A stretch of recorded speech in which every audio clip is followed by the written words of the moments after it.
You're watching the Wrestling Nerd Broadcast. Now here's your hosts, Tom, Nick, and Dave.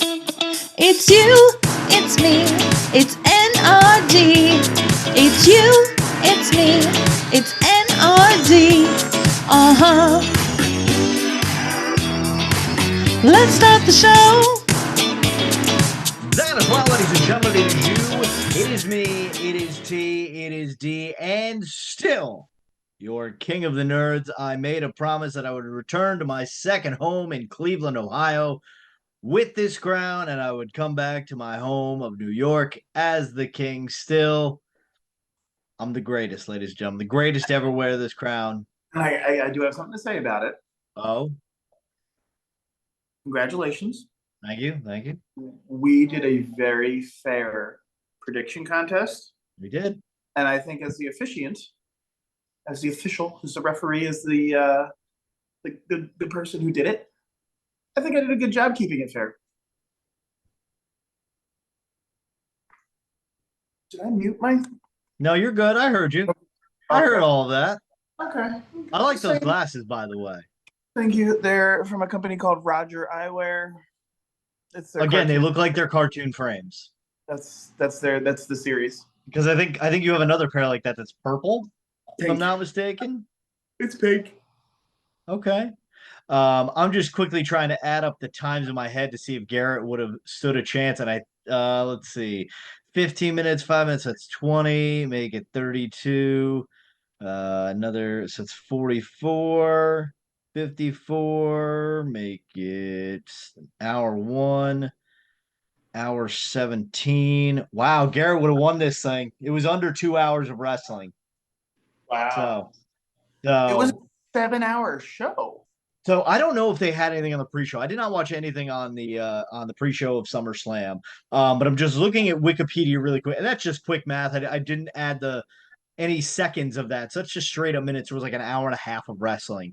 So add on maybe 10 minutes, maybe. But yeah, 7 matches in total, as we predicted. It appears they didn't add anything on the pre-show. From what I could tell, the camera side upper deck of Cleveland Browns Stadium was tarped off. So there's nobody there. They had 56,000 in attendance, which, I mean, hey, compared to Browns games in recent history, it's a lot of people in that building still. A lot of people. But yeah, I don't know if it was just something in the end, or if they didn't have a mic, or if they were just tired. Crowd seemed very dead in the end, with the exception of somebody's involvement that we'll get to in a little bit. But overall, solid card. There were 6 title matches, and 4 of them changed hands. Oh, wow. Yeah. So I will preface this. I did not watch. I just saw the last maybe 10 minutes.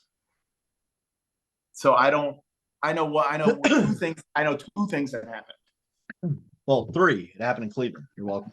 But so let's start at the very beginning. Liv Morgan versus Rhea Ripley. Liv retains with shenanigans from Dom. Rhea Ripley was going to hit Liv with a chair, and Dom got up on the side, took the chair out of her hands, like, you can't win like this. You can't win like this. And then she's like, you're right. Liv hits Rhea and pushes Dom off in the process. Then the chair gets back in the ring somehow, and the ref gets on or Dom gets back on the apron, distracts the ref. Liv hits her move onto the chair, wins. Dom's smirking. Liv comes out of the ring, and he just like grabs the old, let me put 2 fingers on the chin, brings her in, and they kiss. And I'm just watching that. I'm like, man, his wife's got to be loving that. Yeah. Her husband? No, she's not married. She's dating. Dom's wife. I'm sorry. Yeah, Dom's yeah. wife's got to be loving that, But yeah. So Liv Morgan retained there. From there, we went on to. Sorry, I'm just looking for the times again. We went on to the IC title. Braun Breaker, as Garrett and I both predicted, won the Intercontinental title in a good match, but only 5.5 minutes. It was very short. Wait, really? Yeah, it was a 5.5-minute match. That was against Sammy. Against Sammy. The problem, and this is my problem with doing these shows in big arenas. So they put the entrance, as you saw, in the corner. So now they've got to kind of walk down and over to the ring. I And don't in know. the main event, well, that plays a small part. It's a really long ramp. In terms of like total steps taken, it's longer than a WrestleMania ramp. Really? Yeah, and just these entrances felt like they took forever. Mm. Like that show could have been 3 hours if it was done in arena because the entrances would have been far shorter. Like Solo Sokoa, like had an Undertaker-esque entrance in terms of just how slow he was going. I was like, gosh darn, can we hurry this along? But Okay. yeah. So Braun Breaker wins that. Then we go to the other mid-card title, the United States Championship, being defended by Logan Paul. And LA Knight, yeah, finally wins the big one. Not surprised by that at all. Yeah, I'm not surprised by it at all. Although it looked like Logan's Paul's foot was underneath the rope, so I'm curious if they play into that, like, oh, you didn't beat me, you know. Because it looks like LA Knight there was, and I'll say this again, and there were a lot of things done twice in this show that really bothered me. But when they were done the second time, and it was in the Damian Priest Gunther match that we'll get to shortly. So yeah, and Machine Gun Kelly gets involved, gives LA Knight the knucks, and he punches LA Knight. What's that? Why was Machine Gun Kelly involved? Because he was there for representing Logan. So, but Machine Gun Kelly's also from Cleveland. So, okay, that makes sense. So, How yeah. was that match? Because that doesn't seem like a really good. Like there'd be great chemistry in that. It's one of those, like, I hate to say it, but Logan Paul is just a great wrestler. I hate him. I fucking hate him as a person, but he's a piece of fucking great in-ring performer. Piece He of gets shit human. this. Yeah, He really Yeah. does. Yeah, But yeah, so- you're right. The chemistry did kind of seem off a little bit. Okay. But not too bad. Then we had Nia Jax defeating Bayley to become the new WWE Women's Champion. I'm sorry, Tom. I'm so sorry. Nia Jax is in control 90% of this match, and then Bayley starts to come back, hits a move. I saw her then gear. Her gear fantastic jacket, man, with the fringe. Oh, I and didn't see whatnot. the jacket. It's badass. I just saw her in the ring. Oh, the fringe. You should see her jacket that she wore. I was pretty badass. But so Bayley finally gets control. They're both kind of out for a minute, and Tiffany Stratton comes running out in her brand new pink briefcase, and That's cute. she did not cash it. Bayley like knocked her off the side, like hit her before she could get in the ring or whatnot. So Okay. Huh.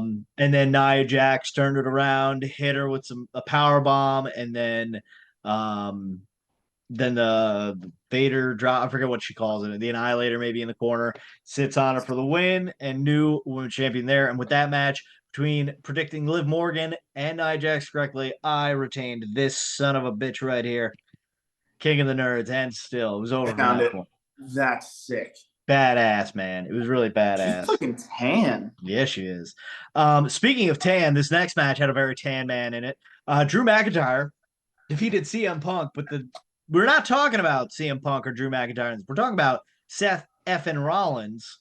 What the F stands for when we go to Netflix, we'll find out. But Seth Rollins was looking super tan. Had the bedazzled. Did you see his ref gear, Tom? I saw a really shitty. Yes, because I compared it to your pants.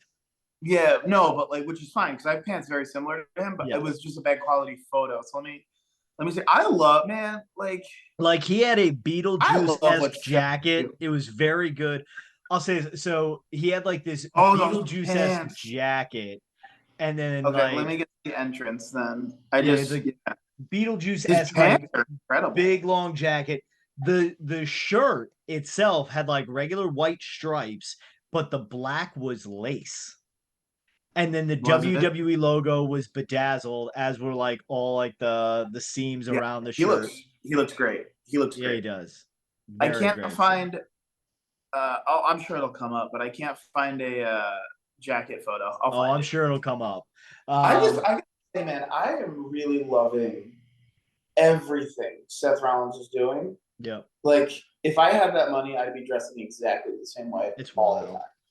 That was a very great match, probably the match of the night, because that match compared to every other, like obviously we do these predictions for fun and whatnot, but like that was probably the match I said that can go either way and I wouldn't be upset.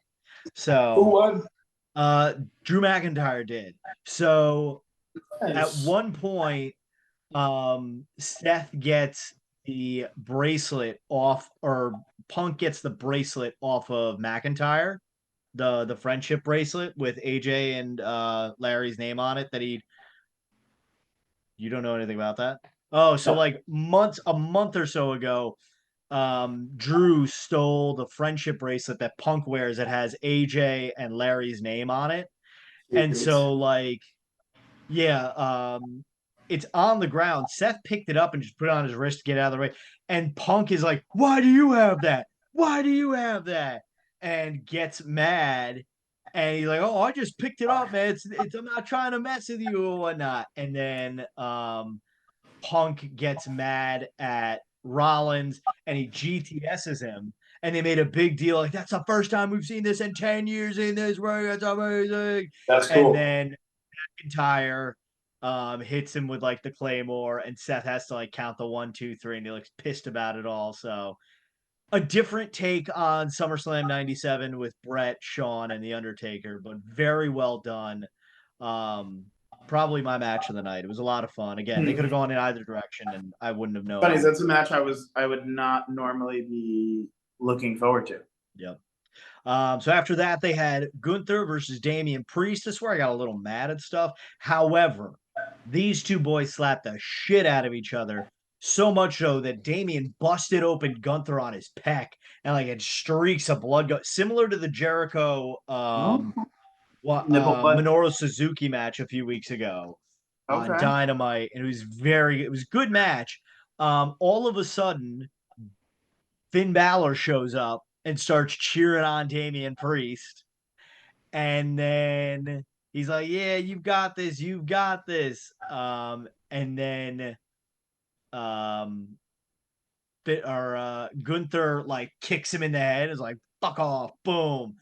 And then Damian hits him with like South of Heaven or whatever, and then rolls him, but to roll him over, he rolls him towards the ropes. And I'm like, "What are you doing?" Because LA Knight did this same thing. He rolled Logan Paul towards the. I'm like, "No, why would you do that? You rolled him in." So he's away from the ropes. And so they go 1, 2, and then Finn Balor throws Gunther's foot on the rope. Wait, what? Yep. So Finn Dom's Balor, out and Damien's out? Dom's out and Finn's out. So they cut to the locker room after Dom turned on Rhea, and like Damien walks in the room, he's in Finn's face, like, "Where the hell is he?" He's pissed, he's like throwing shit around. I was like, "Hey, don't worry about that big fella. You got your own thing to worry about tonight and whatnot." So but Finn yeah, doesn't need it, so that like I'm okay. you Like, know. And people who are unfamiliar with Finn's heel work in Japan, that dude can be such a good heel. Like he has not even had a true chance in the Judgment Day to be a fucking Yeah. proper asshole. Yeah. So yeah, so I was just a little I was like, that's actually really they surprising. I did love two turns in the same group on the same night, and it's a little weird, a little clunky, but WWE's been on fire, so I'm gonna give them the courtesy to explain all this kind of. But what was great is so after so they show the replay in the arena and Damian Priest sees it and he starts going after Finn, but before he can get like he tries to like strangle him through the ropes. And Gunther just goes up behind and puts him in a sleeper. And he's like, "Hey, he's going to sleep. He's going to sleep." And Finn's just got this evil stare. And then Damien fucking just hulks up out of nowhere like a killer in a horror movie. Fucking rolls back, tries to fucking inside cradle him. Then he's got to let go. He goes for South, and then just Gunther right again gets him. And it's like, oh. But it was like watching a horror movie with him coming. Yes, Gunther won. Gunther won is the new world champion. So they did a good job with that. And I think that I think wrapping it up, like getting the title off of Damian the way they did, doesn't hurt Damian, right? Because now he's got a whole program that he can do with Finn. Yep. And I'm not a big Damian Priest guy, but that program's going to make both of them look really good. Exactly. And now you honestly, so obviously coming up in September, October, it's the 27-year anniversary of Bad Blood and the first Hell in a Cell. So part of me was like, oh, you're going to do CM Punk versus Drew McIntyre. Like they'll hold off on this feud to do it there. But now you've got 3 that you could put in that cell and 3 rivalries that could potentially actually warrant the cell. For so many years, the gripe has been like, okay, we've got Hell in a Cell coming up in October. We've got to put some people in there. It just doesn't warrant it. But now this Liv Rhea thing, the Drew Punk thing, Drew Punk Seth thing, and now Damian Finn could be. I wouldn't mind Drew Punk Seth in a show. Yeah. I've always been kind of frowning upon like triple threats.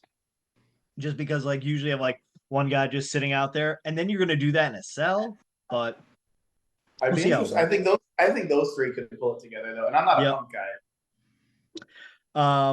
And then our main event of the night was Cody versus Solo Sikoa. Went the longest, 29 minutes and 10 seconds. Cody retained. It was under Bloodline rules, which means anything goes. So Cody is beating Solo pillar to post, and then it was eventually God comes out, Tama Tonga and Tonga Loa. They come out, they beat up Cody, and Cody kicks out, and then here's where the entrance ramp comes into effect. Kevin Owens comes out, and it's a long way, man. We're talking like it's 50 yards from there. Start running straight, then you got that curve. It's like 75 yards we're talking about, and Kevin just like. Have you ever seen Monsters U? Yeah, it's terrible. Remember like the slug was like, yeah, I've got to go to school. Yeah. It was like that almost. That movie. And then I love that movie. We'll have that discussion off screen. But then Randy Orton eventually comes out and he's smiling and he's high-fiving people on the way out as he's slow jogging this thing. Like I've seen people in the gym that take it easy on it. This man's on a 3, making it look like he's jogging, but he's high-fiving people. I was like, this man pulled a chapter out of the Jeff Hardy strategy book. Freaking like, oh man, my friends getting their ass kicked, but I gotta get my dance in first. I was like, I really should be in that ring right now, but this beat is sick, bro. So yeah, they eventually chase off God. Then Jacob Fatu makes his appearance, and he does a splash to the outside. Goes through the table with Cody Rhodes. Let me see if I have the because I took a picture of the instant replay. He immediately grasps his right ankle. After he goes through it. So this is the replay of it. So you'll see that his leg hits right on that thick part of the announce table. So, but he immediately grabs his ankle and he tries to get up and he just falls back down. Imagine Vince McMahon in the 2005 Royal Rumble when he came out and tore both his quads and just like sat there and yelled at everybody. That's what it was like because he can't get up and he's just yelling it. So he's like, finish him, sitting on the ground. It's like, go get him, Moose. And then Solo and Cody are in the ring, and then the Tribal Chiefs music hits. Roman Reigns comes out wearing a shirt that says OTC. Now, to some of you in the medical field might think that's over the counter, but no, that stands for Original Tribal Chief. Sick shirt, bro. He comes out, comes running in, looks at Cody, and then boom, knocks out Solo Sikoa. And then Cody just kind of is looking like, okay, picks up Solo, hits Crossroads, wins it, and Roman and Cody are kind of making eye contact at the end. So we see what happens from there. But I think Roman's got some family issues he's going to take care of before he does anything else. Yeah, they cannot put him in a program with anyone else but the other bloodline. Yeah. So I hope to God Jacob Fatu is okay. Otherwise, this throws a major wrench in the plans. Unless you bring in another. I mean, I know they've talked about Hikuleo being available. Yeah, but Hikuleo's no Jacob Fatu. No, of course not. I know there Sifa Fatu. Rikishi's got another kid, I believe. So Zilla. What's that? Zilla Fatu. Zila Fatu, okay. So yeah, we'll see what happens there. I really hope, really hope that Jacob's okay, because otherwise it would really suck and throw things a little I haywire really want to though. find that splash now. Yeah, it's got to be that. Like it's not Sid Vicious at WCW Sin in 2001 by Sure, any means, but like sure. he But immediately grabs the leg and like you see him try to get up. Like the first time you notice, like you don't like obviously you're not looking at his legs, you're looking where he makes contact with his body. Um, and so when they shot it, they shoot it from like you can see Jacob Fatu like coming towards you. They show that replay where you see his leg hit more the second time, and that's when you see him like try to stand up and he just immediately collapses. So, and that's a big dude flying through the air. So, okay, I got it. Hold on. oh, you're gonna watch it right now. Oh yeah, that's an immediate grab. Yeah, Like that's it doesn't look bad. Oh, and he's starting to get up, yeah. I don't know if the video you're looking at and they it they ended show him right try to when get he it, but he started just getting falls. up. He just falls down. Does he? Yep. That sucks. Now, the good thing maybe, um, and it's funny how everybody on Twitter here turns into a fucking doctor. Well, someone said I saw him standing at the end, so that could be a good Well, I saw thing. somebody say like he walked out, couldn't put any weight on it. But you see the closing shots of is Solo Sokoa sitting up with Jacob Fatu like with his arm on his shoulder and like on one knee, but his leg that he hurt, his right leg is out, but he's still like kind of holding it. So I'm like, Yeah, it's not good. So hopefully Jacob yeah, Fatu is that's okay. SummerSlam overall, I mean, like we say, sometimes it was a very predictable card. Um, it was I'm a really predictable card, wasn't it? I'm almost certain that I don't mean to brag about this from my yeah, I had every match correct on this card in terms of predictability. Um And and that's like I not a said, good Drew thing. but I'll say this sometimes the obvious answer is the best answer. It made Sure. sense Cody was going to win. You know, it made sense for Liv to beat Rio with help from Dom because otherwise we're just doing the same thing that we've done for the last 10 months. You Yep. know, Logan Paul, we said, hasn't defended the title more than 2 times since winning it back in November. You know, what are And we I doing think that here? his comments recently Oh, in the wasn't media good. Wasn't has good.